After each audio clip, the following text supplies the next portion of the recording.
seringkali diwujudkan secara perayaan Natal itu diwujudkan secara materialistis. Yang kedua adalah belanja berlebihan sekali itu untuk keperluan Natal. Nah, apalagi kalau ada sale-sale itu ya, ada sale, ya, ada diskon ya. Belanja berlebihan untuk keperluan Natal dengan alasan demi mewujudkan sukacita Natal. Wah, jadi sukacita Natal dihubungkan dengan belanja terus sekalian. Nah, kalau bisa belanja ya, bisa shopping waktu Natal, wah itu bagus banget ya, sukacita baru. Nah, saudara sekalian, Tuhan izinkan dalam 2 tahun belakangan ya kita mengalami pandemi, saudara sekalian. Situasi perayaan Natal semasa pandemi COVID-19 itu membuat kita merayakan Natal di dalam keterbatasan. Silakan slide. Ya, kita ketemu secara online, gitu ya, itu seperti gambar ini. Ya, itu videonya bisa taruh aja di atas sana. Di paling pojok itu sudah disediakan tempatnya. Ya, nah.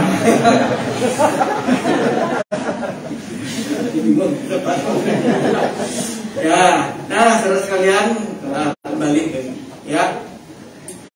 Jadi ketemunya hanya bisa secara online, ya, nggak bisa tatap muka langsung.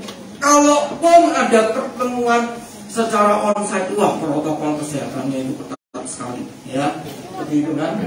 Kalau belum divaksin, ya, nggak pakai masker, nggak boleh masuk, ya.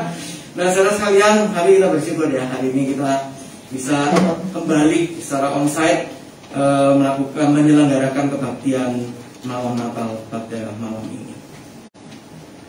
Nah, saudara sekalian, kita lihat dalam slide berikutnya. Salah satu hikmah dari pandemi COVID-19 itu adalah kita sebagai manusia diajarkan untuk bersikap bijaksana menjalani hidup. Mengingat krisis pandemi itu berjangka panjang, maka salah satu contoh yang praktis adalah penggunaan uang itu harus betul-betul cermat dan hemat, dibedakan antara keinginan dengan kebutuhan. Kalau dulu sebelum pandemi, saudara sekalian itu bisa jor-joran ya, pokoknya belanja ya untuk mewujudkan sukacita Natal. Nah, tapi waktu pandemi masih ngirit, mesti hemat ya, bedakan antara keinginan dengan kebutuhan. Nah, memang saudara sekalian, ini terkait dengan kondisi ekonomi, ya. Di dalam masa pandemi itu ada seseorang yang sebelum masa pandemi berjaya dalam usaha, bisa tiba-tiba jatuh ekonominya karena pembatasan sosial yang dilakukan. Dan juga saudara sekalian, seseorang yang sebelum masa pandemi punya penghasilan tetap tiba-tiba kehilangan pekerjaan dan mengalami kekurangan. Nah, saudara sekalian, melalui masa pandemi COVID-19 ini, memang di satu sisi ini suatu masa yang menyusahkan kita semua, tetapi di sisi yang lain kita dibawa kembali kepada penghayatan Natal perdana, Natal pertama yang diwarnai sukacita di dalam keseharian, di dalam kesederhanaan. Nah, hari ini saudara sekalian kita akan sama-sama lihat berdasarkan bacaan leksionali hari ini.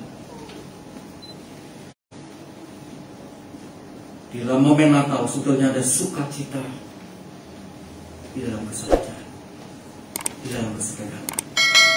Jadi kalaupun saudara sekalian kita hari ini merayakan Natal di dalam kondisi yang terbatas, ini sungguh boleh menguatkan kita. Apa yang kita renungkan dari firman Tuhan ini akan menguatkan kita bahwa di dalam keterbatasan sekalipun, dalam kesederhanaan sekalipun, tetap kita bisa merasakan sukacita Natal. Yuk kita mau lihat ya. Yang pertama, saudara sekalian, meskipun kelahiran Mesias itu di tempat sederhana, tetapi kehadiran Mesias itu tetap membawa sukacita besar. Meskipun Mesias itu, meskipun Kristus itu lahir di tempat yang sederhana, bahkan sangat sederhana, tapi kehadiran Mesias itu tetap membawa sukacita besar. Kita mau lihat berikutnya nanti, ya. Nah, saudara sekalian, tadi kita membaca dalam Lukas 2 ayat 1 sampai 7, khusus ayat 4 sampai 7, saudara sekalian, bahwa Tuhan Yesus itu dilahirkan di Bethlehem di kota Daud. Dan itu menggenapi nubuat dari Nabi Mika. Kita bisa baca itu di dalam Mika 5 ayatnya yang pertama, yang juga dikutip oleh penulis Injil Matius dalam Matius 2 ayatnya yang ke-6. Tetapi engkau, hai Bethlehem Efrata, hai yang terkecil di antara kaum Yehuda, daripadamu akan bangkit bagiku seorang yang akan memerintah Israel, yang permulaannya sudah sejak purbakala, sejak dahulu kala. Bisa lihat di situ, saudara sekalian, hai yang terkecil di antara kaum Yehuda, terkecil, paling kecil di antara kaum Yehuda, dianggap yang paling rendah. Tapi di situ akan bangkit seorang yang akan memerintah Israel. Siapa itu? Mesias, saudara sekalian, Kristus. Nah, ini adalah suatu hal yang menarik, saudara sekalian. Ya, Tuhan Yesus itu lahir di mana? Di Bethlehem. Bethlehem itu dari dua kata bet, artinya rumah, lehem itu roti. Jadi Bethlehem, rumah roti. Jadi di Bethlehem itulah, saudara sekalian, lahirlah Kristus Yesus, sang roti hidup yang telah turun dari surga.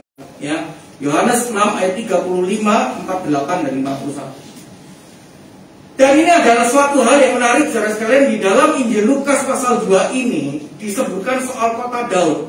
Nah, di dalam perjanjian lama, saudara sekalian, ada 45 ayat menyebut soal kota Daud. Itu selalu referensinya itu menunjuk kepada kota Yerusalem.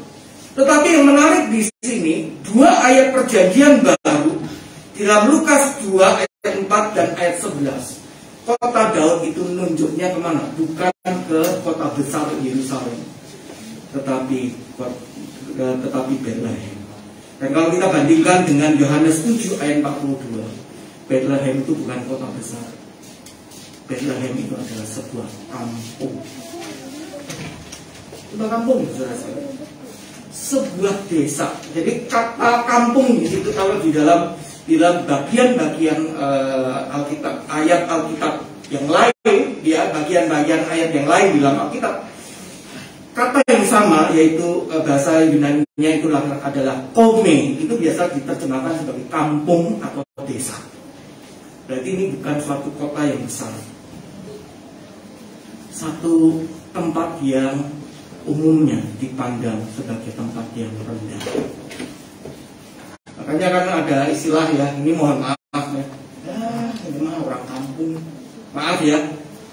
Jadi tempat yang seperti itu dianggap sebagai tempat yang rendah. Bethlehem dianggap sebagai tempat yang rendah. Tapi disitulah, saudara sekalian, Yesus Kristus, sang roti hidup itu dilahirkan. Dan bukan hanya itu, saudara sekalian. Dan Lukas pasal 2 ayatnya yang ke-7, Tuhan Yesus itu dibaringkan di dalam palungan. Kalau dalam bayangan kita, ya, apalagi kalau melihat dia gambar-gambar, lukisan, dia palungannya itu kan palungan kayu model X gini ya. Padahal, saudara sekalian, di Palestina, di Israel itu lebih banyak batu ketimbang kayu. Kayu itu lebih mahal ketimbang batu yang berlimpah di sana. Jadi palungannya itu adalah palungan batu. Dan palungan batu itu fungsi utamanya adalah sebagai tempat air minum ternak, bukan untuk makanan. Kenapa? Karena kalau ternak, entah domba, ya, lembu, kemudian kambing misalnya, ya, itu kalau makan rumput kan bisa langsung, tidak perlu disediakan di atas palungan. Tapi kalau air, saudara sekalian, itu mesti harus disediakan, ada tempatnya. Mungkin kalau di antara bapak ibu ada yang memelihara anjing, ya, atau kucing, itu kan dikasih tempat itu loh, air minum loh. Demikian juga, saudara sekalian, ternak waktu itu juga dikasih itu tempat air minumnya, ya, palungan itu. Nah, saudara sekalian, saya yakin ini bukan satu kebetulan. Karena di dalam Yohanes 7 ayat 37, Tuhan Yesus pernah berkata, barang siapa haus, datang padaku dan minum. Dan Yesus adalah air hidup. Ini saya yakin saudara sekalian, ini bukan satu ketepatan yang kebetulan, tapi ini benar-benar kita melihat betapa luar biasanya hikmat Allah, saudara sekalian. Nah, saudara sekalian, meskipun kelahiran Kristus, kelahiran Mesias itu di tempat yang sederhana, kehadiran Mesias itu tetap membawa sukacita yang besar. Kita lihat dalam slide berikutnya bahwa di dalam Yesaya 9 ayat 2-7 dalam bacaan pertama tadi telah dinubuatkan bahwa kehadiran Mesias itu membawa kesukaan besar, sukacita yang besar. Ini sama seperti kita baca dalam Lukas 2 ayat 10, tatkala malaikat itu memberitakan berita sukacita kepada para gembala. Malaikat mengatakan, aku memberikan kepadamu kesukaan besar, ya. Dan saudara sekalian, digambarkan di dalam Yesaya 9 ayat 2 itu, sukacita yang besar itu seperti apa? Seperti sukacita pada waktu panen yang dialami oleh para petani. Nah, kalau misalnya saudara sekalian, kita membayangkan diri kita ini sebagai para petani, ya, sudah selama ini mengusahakan tanah, mengerjakan tanah, menanti hasil dari panen. Sekarang apa yang ditanam sekarang sudah berbuah, sudah masuk dalam musim panen. Nah, ini sukacita yang sangat besar, ya, sukacita yang luar biasa. Nah, kemudian juga di dalam ayat 2b dikatakan seperti sukacita di waktu membagi-bagi jarahan. Nah, ini konteksnya di dalam peperangan, saudara sekalian, membagi-bagi jarahan oleh pihak pemenang perang.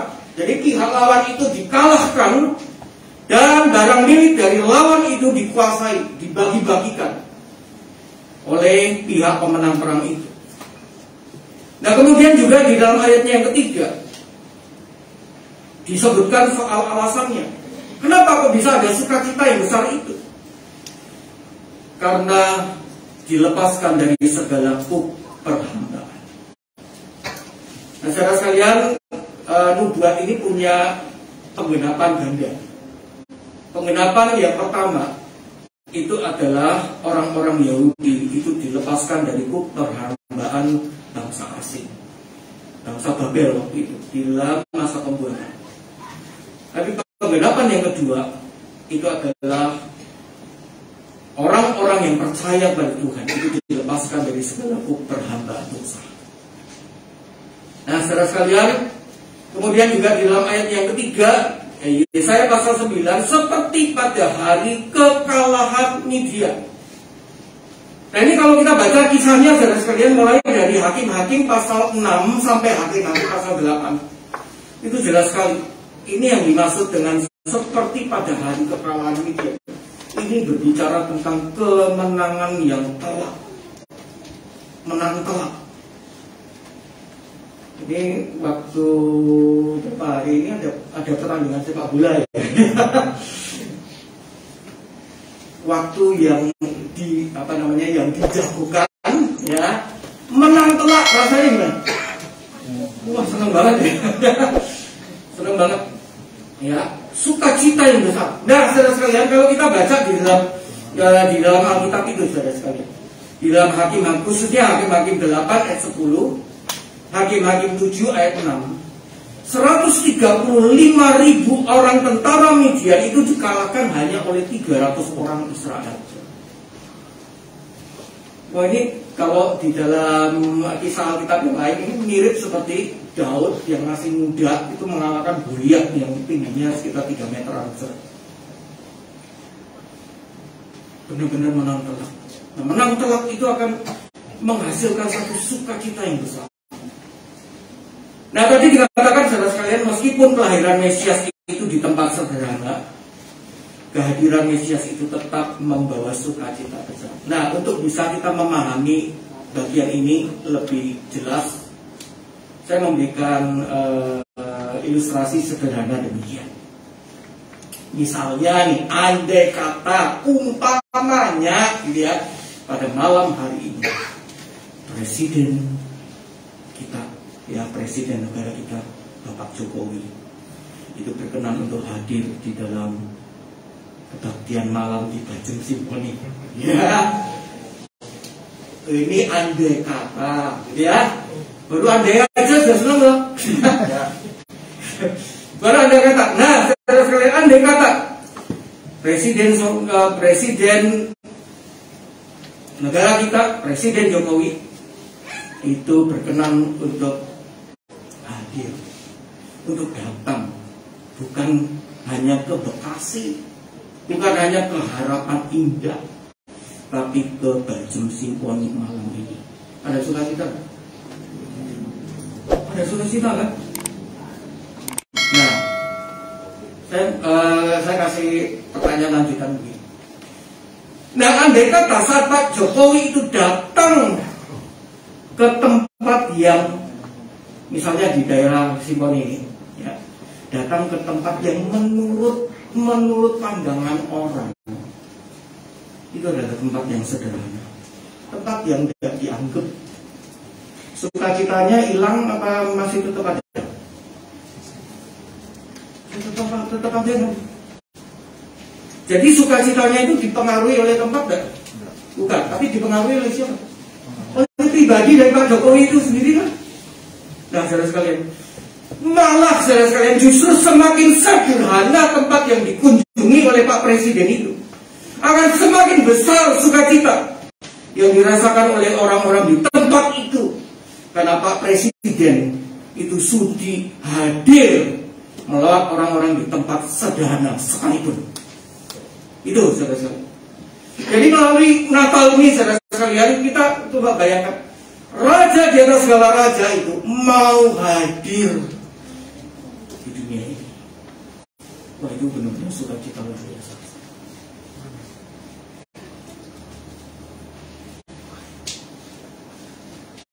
Demikianlah sukacita Natal dalam keseharian.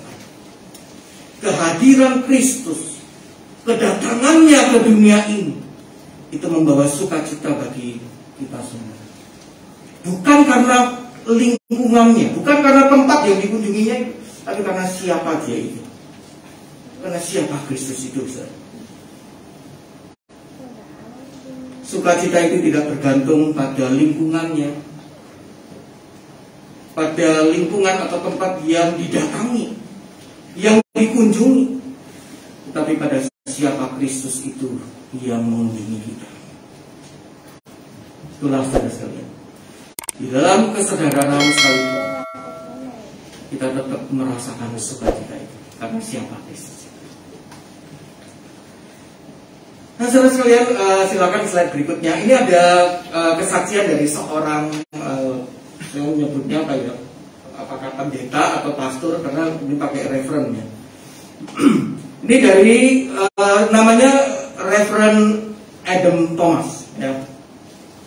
Adam Thomas, ya, dari gereja Episkopal Santo Markus, Mystic, Connecticut, ya, Amerika Serikat. Ya, dia cerita ya pengalamannya. Dia pernah berkunjung ke Bethlehem, ke gereja ini, gereja kelahiran, ya, gereja kelahiran Kristus di Bethlehem. Ada yang pernah ke Israel, pernah ke sini? Mungkin ada. Ya. Nah, saudara sekalian, di dalam gereja itu ada ini ya, satu titik lokasi yang diyakini inilah tempat Kristus Yesus itu dilahirkan. Ya, ada tulisan di dalam bahasa Latin pada bintang dengan ujung 14. Kenapa 14, saudara sekalian? Nanti bisa lihat di dalam Matius pasal 1 itu tentang 14 keturunan ya. 14 keturunan dari Daud pada sampai masa pembuangan ya. Nah, kemudian Itu ya, pokoknya ada 14 kali 3. Itu di Matius pasal 1. Nah kemudian di tengahnya itu ada tulisan dalam bahasa Latin yang artinya di sini Yesus Kristus lahir dari anak Maria. Nah kemudian saudara sekalian, pendeta Thomas ini bercerita sebelum dia pergi ke sini, saudara sekalian, sebelum dia pergi ke gereja kelahiran ini, dia dibawa oleh pemandu wisata itu ke satu tempat yang biasa-biasa aja, tidak ada toko souvenir di situ, tidak ada orang yang jual oleh-oleh, ya, yang bisa dibawa pulang gitu ya. Ya seperti kalau tempat-tempat tempat-tempat wisata kan biasanya kan ada itu ya, orang-orang jual souvenir dan sebagainya. Ini tidak ada sama sekali ya. Dibawa oleh pemandu wisata itu ke satu tempat, yaitu sebuah gua di sebuah lapangan di Bethlehem itu. Dan dia ketemu ini, saudara-saudara. Ya, jadi ditunjukkan oleh pemandu wisata itu di dalam sebuah gua di sebuah lapangan di Bethlehem. Nah, sesudah dia melihat dua tempat ini. Jadi yang tempat pertama yang dia lihat sebetulnya ini dulu. Baru setelah tempat ini dia lihat, kemudian dia berkunjung ke gereja kelahiran. Nah, setelah pendeta Thomas tadi melihat dua tempat ini, pendeta Thomas itu mengatakan demikian: palungan batu yang ditinggalkan di dalam sebuah gua di sebuah lapangan di Bethlehem terasa jauh lebih suci daripada bintang emas yang diduga menandai dengan tempat kelahiran Yesus. Nangkep kesannya enggak? Enggak ya? Justru semakin sederhana Natal itu kita rayakan, semakin besar sukacita yang dirasakan, karena semakin lebih mendekati suasana Natal pertama. Saya bangun. Justru semakin sederhana Natal itu kita rayakan, semakin besar sukacita yang dirasakan, karena makin lebih mendekati suasana Natal pertama itu. Karena saudara sekalian, ini ada satu tantangan. Berani nggak tiap Natal kita nggak pakai pohon Natal? Berani nggak? Belum bisa ya. Tapi sebenarnya saudara sekalian, dalam Natal pertama itu tidak ada pohon Natal. Pohon Natal itu baru ada. Itu kalau nggak salah saya baca ya, itu sejak Martin Luther ya, abad ke-16 baru ada pohon Natal. Sebelum-sebelumnya itu nggak ada. Ya. Nah saudara sekalian, kemudian kalau bicara secara terkait dengan kehidupan secara rohani, semakin kita menyadari betapa rendahnya, betapa tidak layaknya diri kita di hadapannya, maka semakin besar sukacita kita atas kedatangan Kristus itu bagi kita. Karena seperti tadi kan, makin sederhana tempat yang dikunjungi oleh Pak Presiden, maka makin besar sukacita. Kenapa? Karena Pak Presiden mau berkunjung ke tempat yang menurut orang ini enggak masuk hitungan. Dan saudara sekalian, demikian pula kalau kita menyadari diri kita ini adalah manusia berdosa yang tidak layak, Tuhan mau datang ke dunia ini, kita makin merasakan betapa hinanya diri kita, betapa tidak layaknya diri kita di depannya, maka akan semakin besar sukacita kita atas kedatangannya.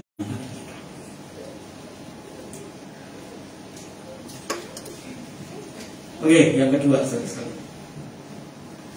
Yang kedua, meskipun Natal pertama di tengah orang-orang yang sederhana, tetapi kehadiran Mesias itu tetap membawa sukacita yang besar. Ini menarik saudara sekalian, bahwa pemberitahuan resmi kepada rakyat tentang kelahiran seorang anak dari keluarga kerajaan merupakan hal yang umum pada zaman itu. Pernah lihat mungkin film-film kolosal kerajaan-kerajaan zaman dulu?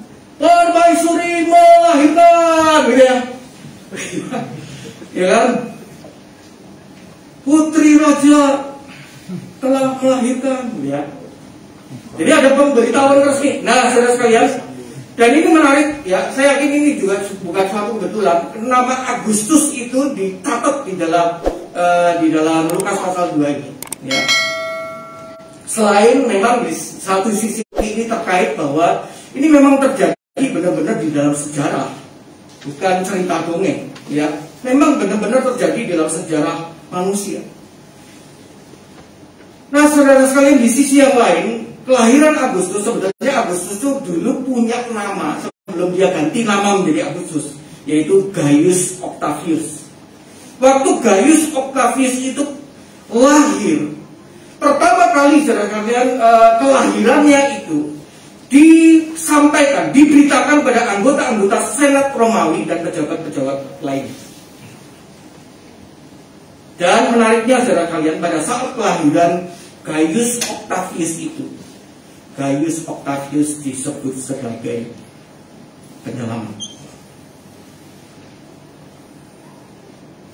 Dan memang saudara sekalian, di dalam masa pemerintahannya, kalau mungkin Bapak Ibu Saudara pernah membaca dalam sejarah Roma, Gaius Octavius yang nantinya berubah nama menjadi Agustus, di bawah pemerintahannya itulah, dalam tanda kutip, tercipta, terpelihara perdamaian Roma atau Pax Romana. Jadi di dalam masa pemerintahannya itu, saudara sekalian, kerajaan Kaisaran Romawi itu hidup di dalam kondisi damai. Nama Agustus dicantumkan di sini untuk menunjukkan sebetulnya penyelamat yang sejati, raja damai yang sejati itu bukan Agustus, tapi Tuhan Yesus Kristus.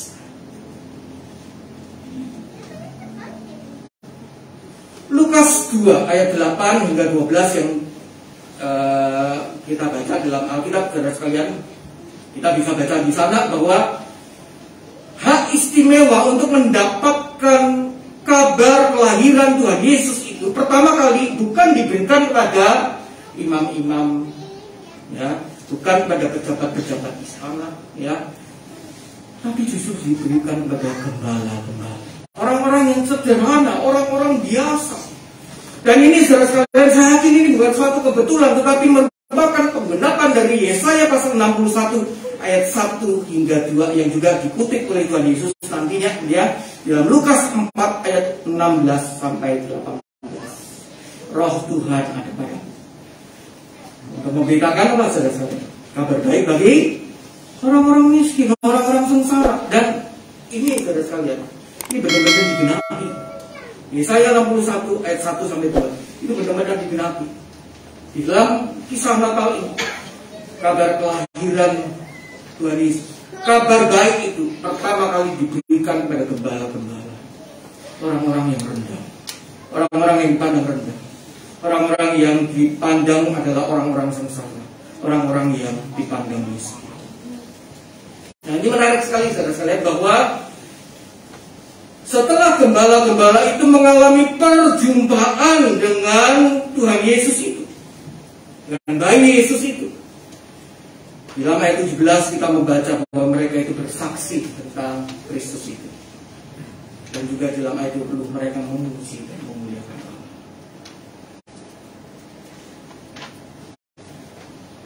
Nah, balik lagi ke ilustrasi yang tadi, ya, soal andai kata Pak Presiden Jokowi itu datang ke Bajem pada malam, ya, mengetahui kedatangan Presiden Jokowi ke Bajem ini, itu saja sudah membuat kita bersuka cita. Apalagi kalau bisa berjumpa langsung dengan Pak Jokowi, bisa bertemu, bisa mengalami perjumpaan dengan Pak Jokowi itu saat kedatangannya di Bajem ini. Wah, lebih bisa mengalami. Nah, itulah saudara sekalian yang dialami oleh para gembala. Mereka bukan hanya mendengar berita dari malaikat, tapi mereka mengalami perjumpaan itu sendiri, saudara sekalian. Dan mereka memuji memuliakan Allah. Dan ini selaras saudara sekalian, ini klop dengan apa yang kita daraskan tadi dalam Mazmur 96. Ajarkan bagi segala bangsa untuk memuji Tuhan, menyembah Dia, dan memberitakan pemerintahannya yang adil. Ya. Kemudian juga dalam bacaan yang kedua, Titus 2 ayat 11 sampai 14. Kasih karunia Allah yang menyelamatkan manusia itu adalah untuk melepaskan manusia dari kuasa dosa. Dan di dalam ayat-ayat itu, saudara sekalian, kita bisa baca di sana bahwa kita ini orang-orang percaya dididik agar meninggalkan kefasikan atau meninggalkan kejahatan dan keinginan-keinginan duniawi, serta sebaliknya kita hidup bijaksana, adil, dan beribadah di dalam dunia sekarang ini. Itu berarti, saudara sekalian, di dalam kita menyambut merayakan Natal, dalam sukacita menyambut Natal, maka ungkapan sukacita itu sepatutnya lahir bukan dari unsur kepentingan diri yang merupakan cerminan keinginan dunia. Misalnya ingin lebih hebat daripada yang lain, ingin lebih unggul daripada yang lain di dalam soal merayakan Natal. Malah sebaliknya, sukacita Natal itu diungkapkan dengan tindakan hidup bijaksana. Hidupnya nggak boleh sembarangan, nggak boleh semau-mau. Hidupnya mesti adil, berlaku adil terhadap orang lain, dan juga beribadah.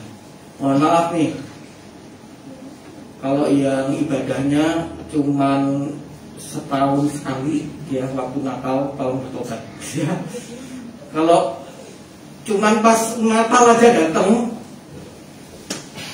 atau Paskah aja datang sekali, dalam setahun cuma 2 kali, ya, waktu Natal dan Paskah, napas, ya, Natal dan Paskah, itu mesti bertobat, saudara-saudara, ya, karena ayat ini sudah jelas sekali mengatakan, ya, kita dididik untuk meninggalkan kejahatan, keinginan dunia, serta hidup bijaksana, adil, dan beribadah dalam dunia sekarang.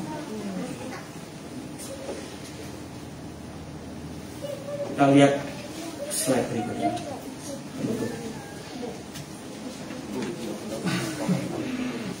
Pernah membaca ini, saudara? Di tahun 2010 itu ada pohon Natal termahal di dunia, ya, di Emirates Palace Hotel Abu Dhabi, Uni Emirat Arab. Tingginya 13 meter. Harganya berapa, saudara-saudara? Kira-kira 172,5 M. Kita embernya aja, saudara-saudara. 172,5. Beriaskan batu, safir, emas, mutiara, berlian, serta zamrud. Ini di Arab loh. Kemudian 9 tahun kemudian, saudara sekalian, rekor tadi di tahun 2010 itu dikalahkan dengan pohon Natal yang ada di Spanyol, di Kempinski Hotel Bahia, Spanyol, dengan nilai pohon Natal itu 225 M.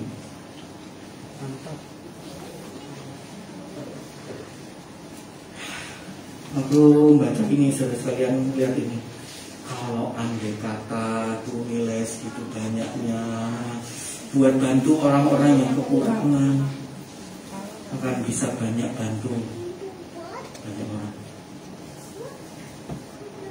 Dan yang kedua, saudara sekalian, waktu saya lihat foto ini, sayang sekali, walaupun pohon Natal yang sangat mahal, sangat mewah itu dipasang dan dipajang di sana, tapi tidak sedikit orang di sana yang belum pernah mengalami perjumpaan dengan Kristus,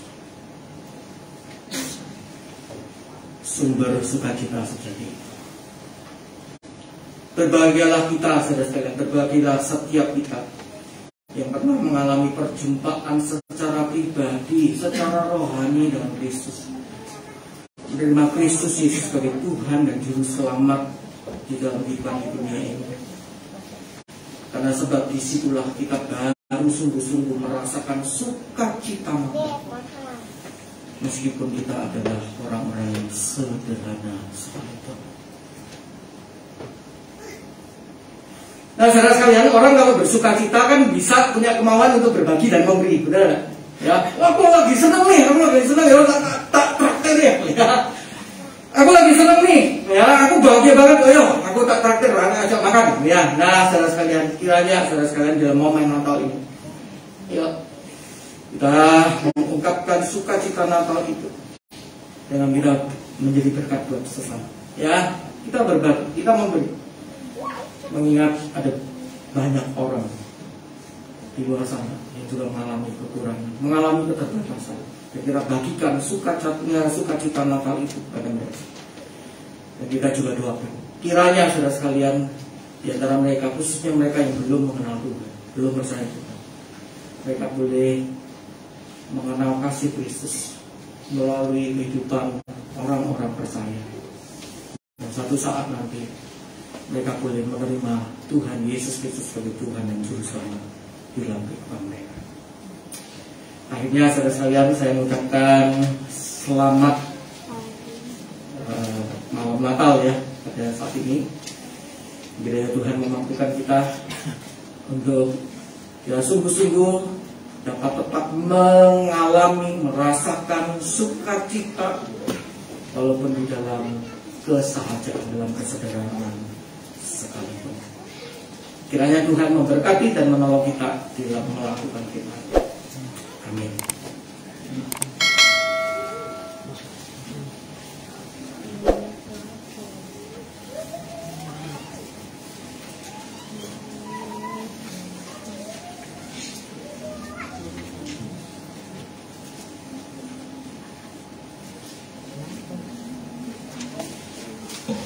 Umat diundang membangkit berdiri. Karena bersama dengan umat Allah di masa lalu, masa kini dan masa depan, kita mengingat janji baptisan kita dengan mengikrarkan kembali pengakuan iman rasuli. Aku percaya kepada Allah, Bapa yang Maha Kuasa, ahli langit dan bumi, dan kepada Yesus Kristus, Anak yang adalah Tuhan kita, yang dikandung dari Roh Kudus, lahir dari orang pada Maria, yang menderita secara tengah Pontius Pilatus, disalibkan, mati dan dikuburkan, turun dalam kerajaan maut, pada hari yang ketiga bangkit pula dari antara orang mati, naik ke surga, duduk di sebelah kanan Allah, Bapa yang Maha Kuasa, dan dari sana Ia akan datang untuk menghakimi orang hidup dan yang mati.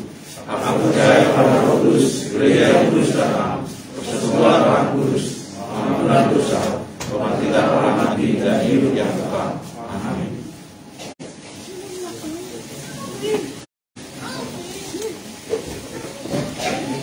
Kita bersama-sama akan masuk di dalam candlelight.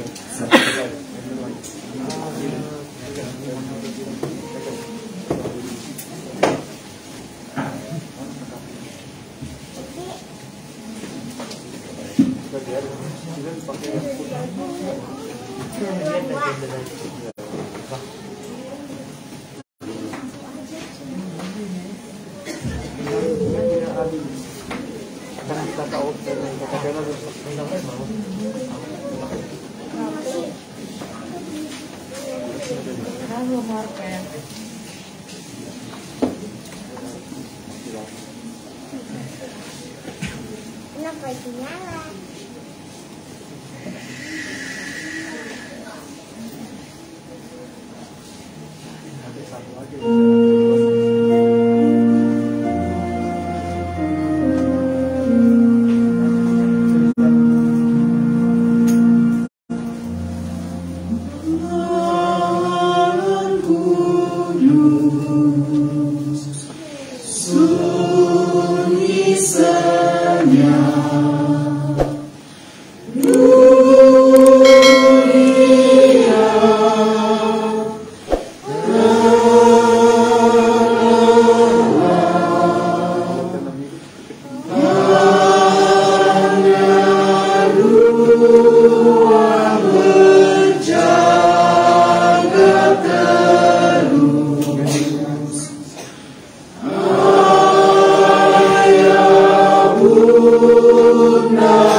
tenang.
Saudara sekalian, lilin yang menyala di tangan kita ini mengingatkan kita akan Tuhan Yesus Kristus sebagai sang terang yang menerangi kegelapan dunia yang datang ke dalam dunia ini. Di satu sisi, lilin yang menyala ini mampu menerangi sekitarnya. Di sisi lain, pada saat bersamaan, lilin yang sama ini mengorbankan dirinya. Sama seperti lilin ini, Tuhan Yesus Kristus rela mengorbankan dirinya sebagai terang dunia. Saudara sekalian, sebagai umatnya, kita pun dipanggil untuk bersedia berkorban sebagai saksi-saksi Kristus, sang terang bagi dunia ini, yang kita peringati kelahirannya di dalam kebaktian malam Natal bersama ini. Mari saudara sekalian mengingat kenyataan ini, kita bersama-sama menyanyikan lagu Malam Kudus. Malam Kudus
Tuhan Yesus, sang terang yang menerangi kegelapan dunia ini. Terima kasih, kami sungguh bersyukur atas kedatangan-Mu, atas kelahiran-Mu Tuhan di malam yang kudus. Terima kasih atas pengorbanan-Mu bagi kami, umat manusia yang berdosa. Tuhan, tolonglah kami agar kami senantiasa sedia berkorban sebagai saksi-saksi Kristus, memancarkan terang Kristus dimanapun saja di tengah dunia ini. Teguhkanlah tekad kami Tuhan untuk hidup sebagai terang bagi sesama manusia, agar kiranya banyak di antara mereka yang belum percaya atau mengenal Tuhan, mereka mengenal Engkau dan pada akhirnya menerima Engkau sebagai Tuhan dan Juru Selamat. Ya Tuhan, pada saat ini kami juga sekaligus berdoa untuk saudara-saudara seiman kami yang tidak bisa hadir di dalam kebaktian malam ini oleh karena sakit, oleh karena kelemahan fisik jasmani yang mereka derita. Kami terus doakan Tuhan untuk ibunda dari Bapak Mangasam, dan juga untuk Ibu Agnestin. Mohon Tuhan memulihkan, Tuhan menyembuhkan setiap mereka.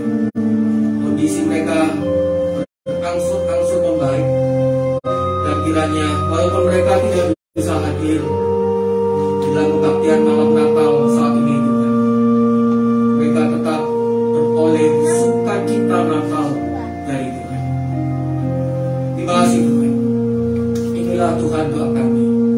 Di dalam nama Tuhan Yesus kami berdoa. Amin.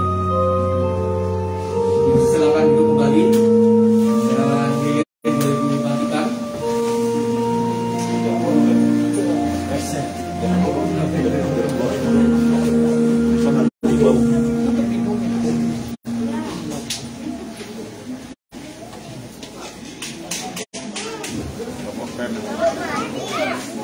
Umat yang dikasihi Tuhan, di malam Natal ini marilah kita memberikan persembahan yang terbaik kepada Tuhan yang telah memberikan apa yang terbaik bagi kita. Marilah kita memberi persembahan dengan semangat seperti seorang janda miskin yang mempersembahkan persembahan terbaik. Sekalipun di tengah keterbatasan, Tuhan Yesus memuji dia dan berkata di dalam Lukas 2:21 ayat 3-4, "Aku berkata kepadamu, sesungguhnya janda miskin ini memberi lebih banyak daripada semua orang itu, sebab mereka semua memberi persembahannya dari kelimpahannya. Tetapi janda ini memberi dari kekurangannya, bahkan ia memberi seluruh nafkahnya." Persembahan akan dikumpulkan ke depan, dan supaya tertib nanti akan dipandu oleh penatua yang bertugas.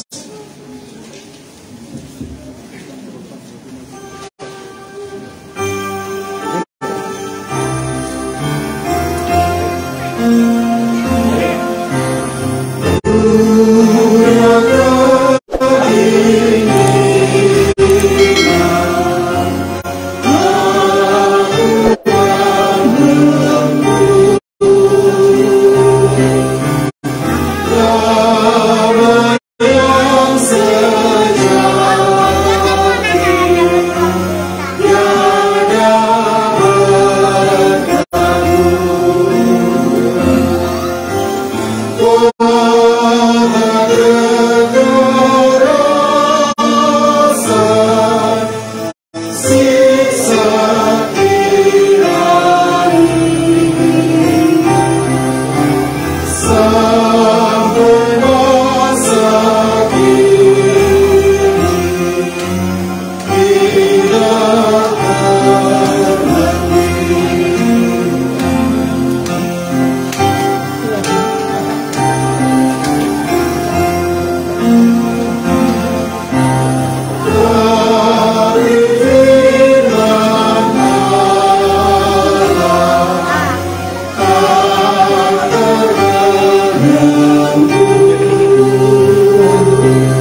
Persembahan ini sebagai tanda syukur dan sukacita atas segala yang telah Engkau berikan kepada kami.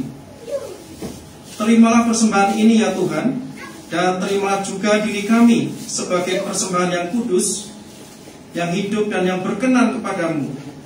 Di dalam Kristus Yesus Tuhan dan Juru Selamat kami berdoa dan bersyukur. Amin.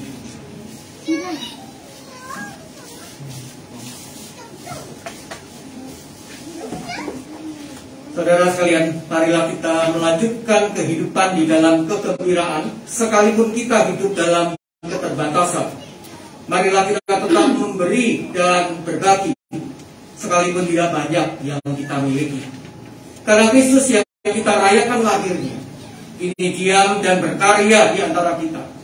Ia dapat membuat apa yang terbatas menjadi cukup, bahkan berlimpah. Ia akan memampukan kita untuk tetap merayakan kehidupan di tengah keterbatasan.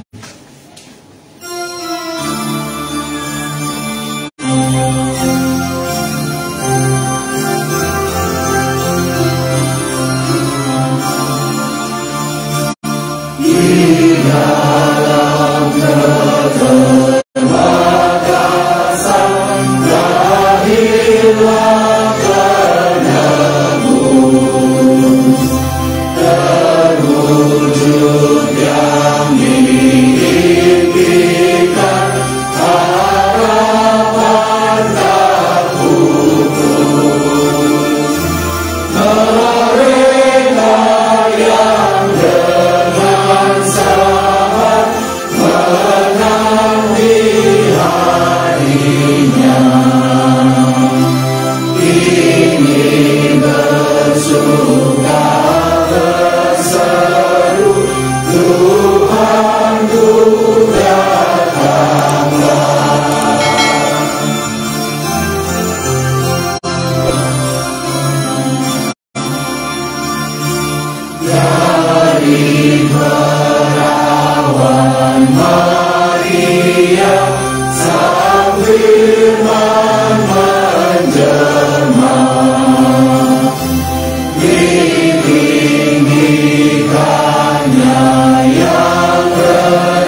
Jadilah saksi Kristus. Syukur kepada Allah. Pujilah Tuhan. Kini dan selamanya. Pergilah dengan damai sejahtera Allah dan terimalah berkat Tuhan. Kiranya kasih Allah Bapa, damai sejahtera Kristus, Sang Putra Natal, dan penyertaan Roh Kudus menaungi kamu terus di sepanjang perziarahan hidup kita dari sekarang sampai selama-lamanya. Haleluya. Amin.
Ya Bapak Ibu, ibadah sudah selesai. Selamat Natal, Tuhan Yesus memberkati.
Udah kan? Udah selesai nggak itu perjalanan?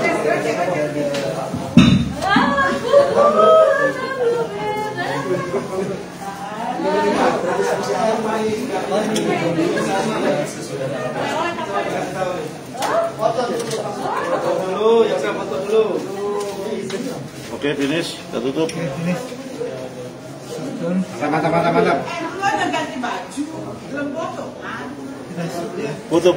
Foto.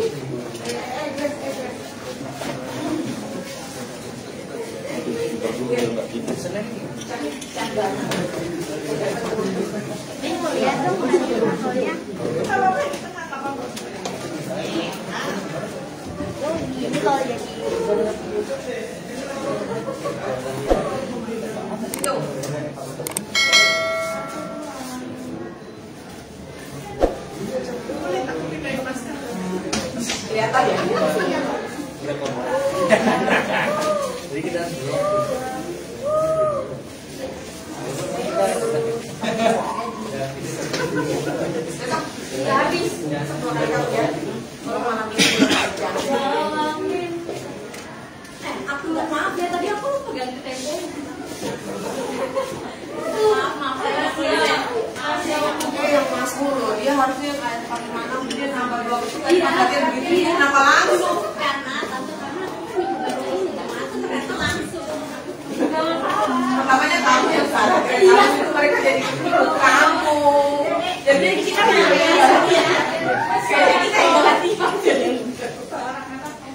Oh,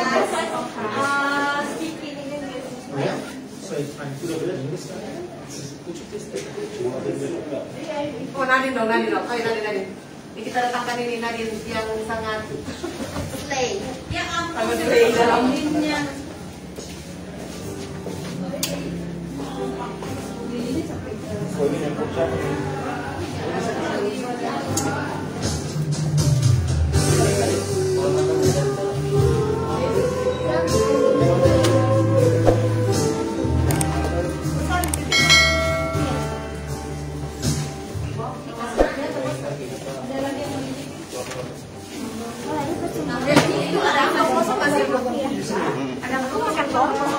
Makan apa?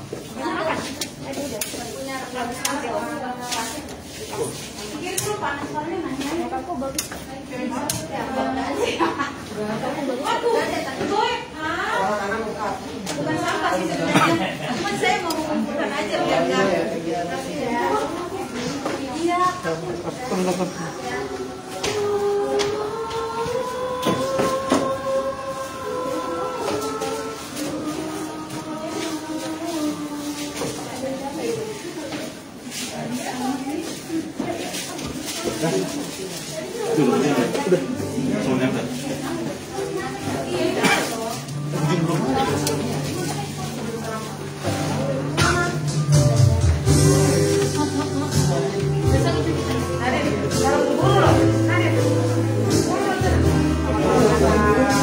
Nyala belum?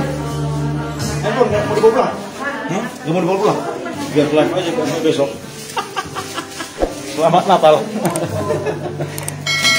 Ini lilin. Ini ntar. Oh, kasih dia aja. Kenapa? Kasih dia mungkin. Selesai ibadah Natal.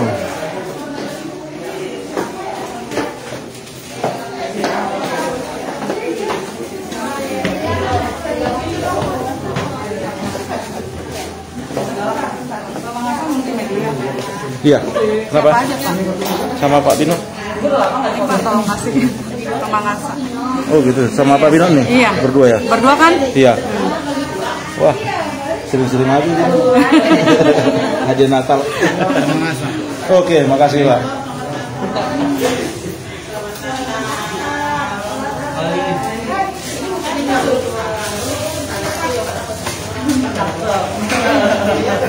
Ayo yang foto cuma 50.000 aja. Ayo yang foto.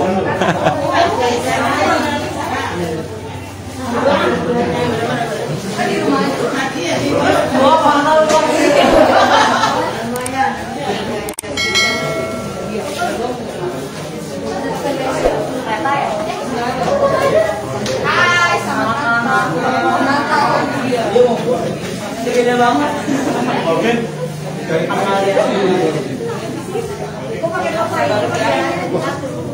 Tempat favorit, hah? Dari tempat favorit, oh iya lah. Gimana sebaik mungkin kita buat kan? Jadi kayak hidup kan.